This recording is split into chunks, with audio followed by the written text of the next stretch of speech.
اور یہاں سے کوئی اٹھے سیدنا امیر معاویہ کے اوپر ہرزہ سرائی کرنا شروع کر دے، وہ جہلم کا مرزا. یعنی کہ صحابہ کی تین کیٹیگریز بتائی گئی ہیں، ایک جو شروع میں ایمان لے آئے، دوسرے پکے منافق، اور تیسرے ملے جلے اعمال کرنے والے. میں حضرت معاویہ کو، حضرت مغیرہ کو، عمر بن عاص رضی اللہ عنہ مجمعین کو اس تیسری کیٹیگری میں سمجھتا ہوں، ملے جلے اعمال، اچھے برے اعمال. اللہ کے فضل و کرم سے آپ لوگوں کے ساتھ کی وجہ سے اس کے اوپر مقدمہ درج ہے، تحقیق ہو رہی ہے، ایف آئی اے میں کیس لگا ہے. انشاءاللہ اس کو سزا دلوا کے چھوڑیں گے انشاءاللہ. جو اس نے توہین کی ہے، جو سیدنا معاویہ کے بارے میں ہرزہ سرائی کرتا ہے، آپ مجھے ایک بات بتلائیے. ہائے امام ابن تیمیہ کس وقت یاد آئے، ان کا عجیب و غریب قول ہے. انہوں نے کہا رافضی اور ان کے جو گماشتے ہیں یہ یہودیوں اور عیسائیوں سے بدتر ہیں. وجہ یہودیوں عیسائیوں سے بدتر کیسے ہو سکتا ہے؟ ابن تیمیہ نے کہا اس لیے ہو سکتا ہے، اس لیے ہے کہ یہودیوں میں سے بھی کسی یہودی کو یہ جرأت نہ ہوئی کہ موسیٰ کے ساتھیوں کو برا کہہ سکے. عیسائیوں میں سے کسی عیسائی نے یہ گناہ نہیں کیا، یہ حرکت بد نہیں کی کہ عیسیٰ کے کسی ساتھی کو برا کہہ سکے. اور امت کے اندر ایک گروہ پیدا ہو گیا، رسول اللہ صلی اللہ علیہ وسلم کے دو سسر بھی برے، رسول اللہ کے داماد بھی برے، رسول اللہ کی بیویاں بھی بری، رسول اللہ کے رشتہ دار بھی برے. یہ کس قسم کا عقیدہ ہے؟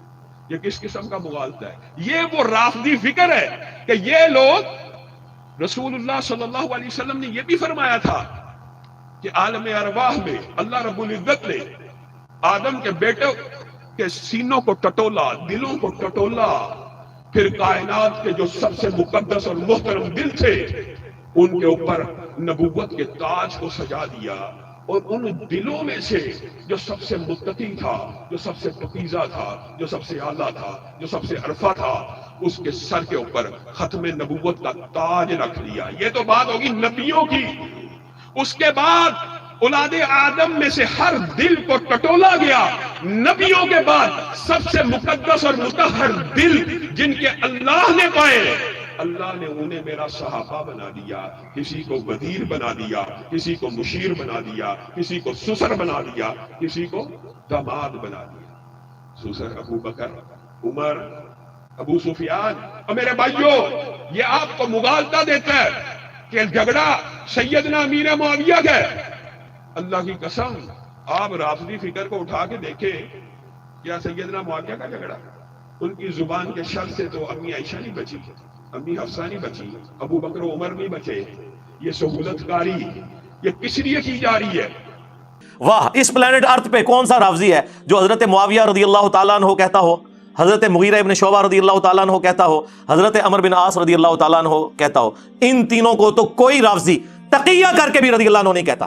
سب کچھ جاننے کے باوجود آپ معاویہ کو رضی اللہ عنہ کس دل سے اور سوچ کے تحت کرتے کہتے ہیں؟ یار بڑی بار جواب دے چکا ہوں، چھڑ دو یار.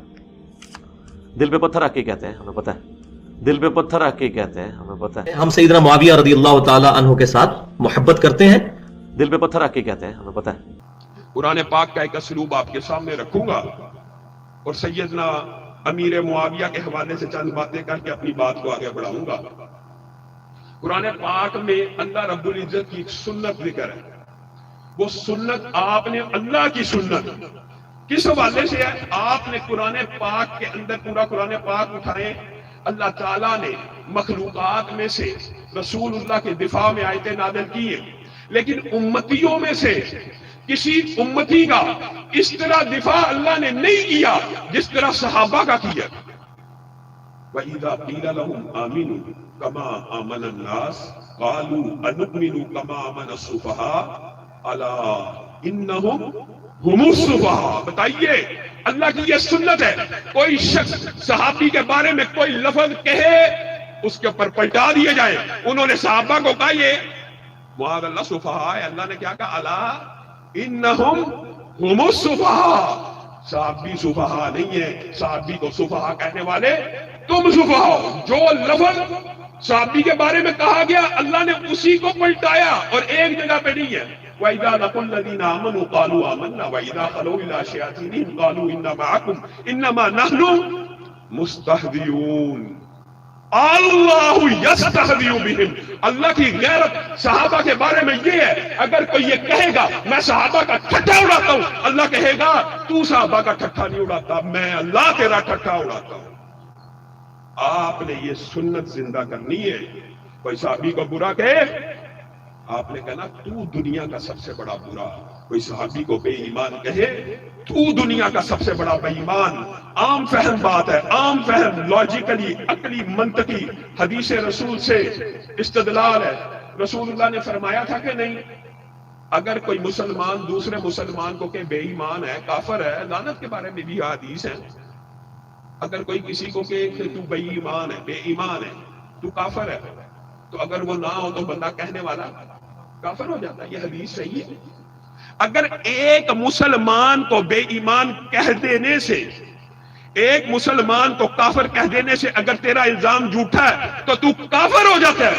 جن کے بارے میں اللہ رضی اللہ کی سند اتارے، وَكُلًّا وَعَدَ اللَّهُ الْحُسْنَى کی سند اتارے، اس کے بارے میں تو یہ کہے یہ جہنم کی طرف بلانے والا تھا، یہ بے ایمان تھا، یا رسول اللہ صلی اللہ علیہ وسلم دنیا سے چلے گئے، سارے بے ایمان ہو گئے، 4 باقی رہ گئے۔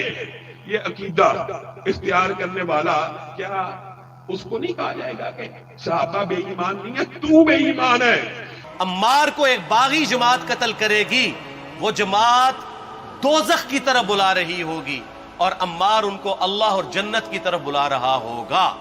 سیدنا معاویہ جہنم کی طرف بلانے والے نہیں، مرزا جہلوی تو جہنم کی طرف بلانے والا۔ یہ اللہ کی سنکا، یہ میرا بیٹا حسن سردار ہے، یہ میرا بیٹا حسن سردار ہے۔ اس کے جھوٹے فلسفے، من گڑت تشریحات کا رد بھی آپ یاد کیا کریں۔ رسول اللہ نے کہا یہ میرا بیٹا حسن سردار ہے۔ کیوں سردار ہے؟ کیوں سردار ہے؟ یہ میرا بیٹا ان قریب اس حدیث کے الفاظ کے اوپر آپ غور کریں تو مرزا جہلوی کا وہ سارا پروپیگنڈا اور مغالطہ زمین بوس ہو جائے گا۔ ان قریب فئتین عظیمتین من المسلمین، فئتین عظیمتین من المسلمین، یہ میرا بیٹا صلح کروائے گا فئتین، 2 گروہوں میں، عظیمتین، رسول اللہ جن گروہوں کو عظیم کہہ رہے ہیں اور کس کا کہہ رہے ہیں؟ من المسلمین، مسلمانوں کے 2 عظیم گروہوں کے مابین یہ صلح کروائے گا۔ یہ اس لیے میرا بیٹا سردار ہے، سید ہے۔ صلح کس طرح ہوئی؟ صلح کا سارا واقعہ آپ کے سامنے ہے۔ حضرت حسن نے سیدنا امیر معاویہ کے ہاتھ کے اوپر اپنے ہاتھ کو رکھ کے ان کو متفق کا اجماعی واحد خلیفۃ المسلمین مان لیا۔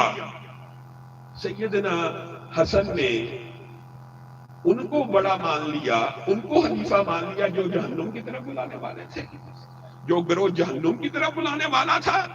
فیہ باغیہ کی تشریح میں حدیث پیش کرتا ہے اور جہالت مرکب ہے، اپنی من چاہی تشریح، پوری امت کو پتہ ہے جہنم کی طرف بلانے والا گروہ کون سا تھا؟ خارجیوں کا گروہ تھا، خارجیوں کا گروہ جہنم کی طرف بلانے والا تھا۔ اور آپ کو ایک عجیب بات بتاؤں ضمنی طور پہ، پھر میں بات کو آگے بڑھاؤں گا۔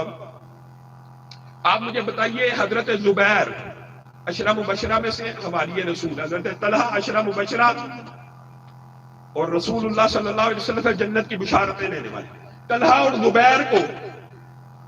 زبیر شہید ہوئے۔ جو عشرہ مبشرہ کیا لقب پانے والے ہیں وہ شہید ہوئے کس کے لشکر کی طرف سے؟ میں صرف الزامی ایک بات کر رہا ہوں، کس کے لشکر کی طرف سے؟ سیدنا علی کے لشکر کی طرف سے۔ حتیٰ کہ وہ قاتل سیدنا زبیر کا جب سر مبارک لے کے حضرت علی کے پاس آیا تو حضرت علی نے اس کو داد نہیں دی، کیا کہا تھا؟ اے زبیر کے قاتل، تجھے جہنم کی بشارت ہو، کیونکہ میں نے رسول اللہ سے سنا تھا ہر نبی کا ایک حواری ہوتا ہے اور میرا حواری زبیر ہے۔ اگر سیدنا علی کے لشکری نے سیدنا زبیر کو شہید کر دیا تو اس کا الزام حضرت علی پہ آئے گا۔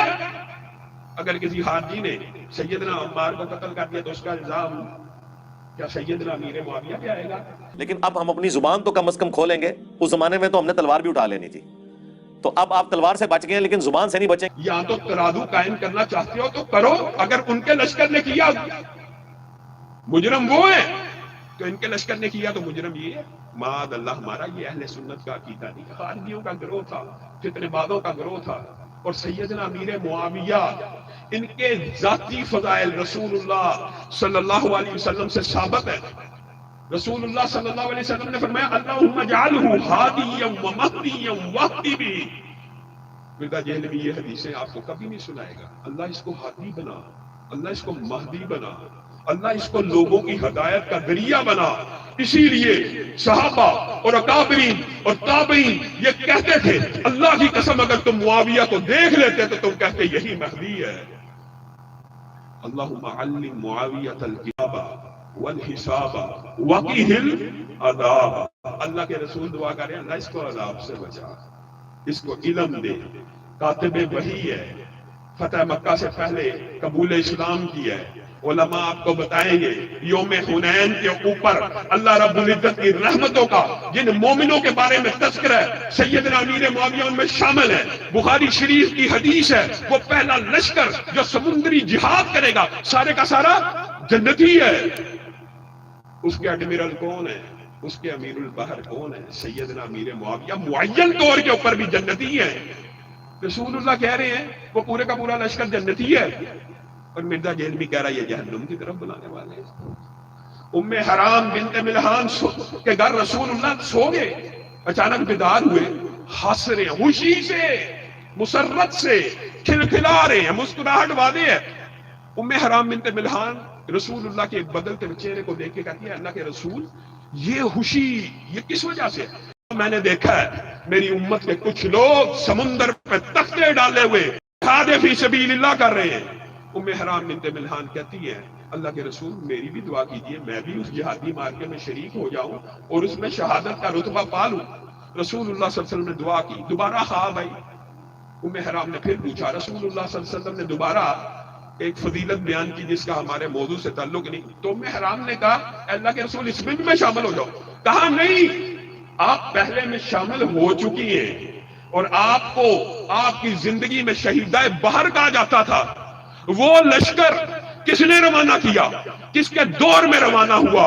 امیر البحر سیدنا امیر معاویہ کے دور میں ہوا. یہ وہی امیر معاویہ جن کے بارے میں یہ مرزا دہلوی ہردہ سرائی کرتا ہے، جنہوں نے وصیت کی تھی کہ جب میں فوت ہو جاؤں میرے کفن کے اندر رسول اللہ کے ناخن بھی رکھ دینا، رسول اللہ کے بال بھی رکھ دینا. یہ اس قبر کے اوپر عذاب کا قائد ہے. کیسی باتیں کرتا ہے. صحابہ کے بارے میں انسان کو اپنی زبان کو لگام دینی چاہیے.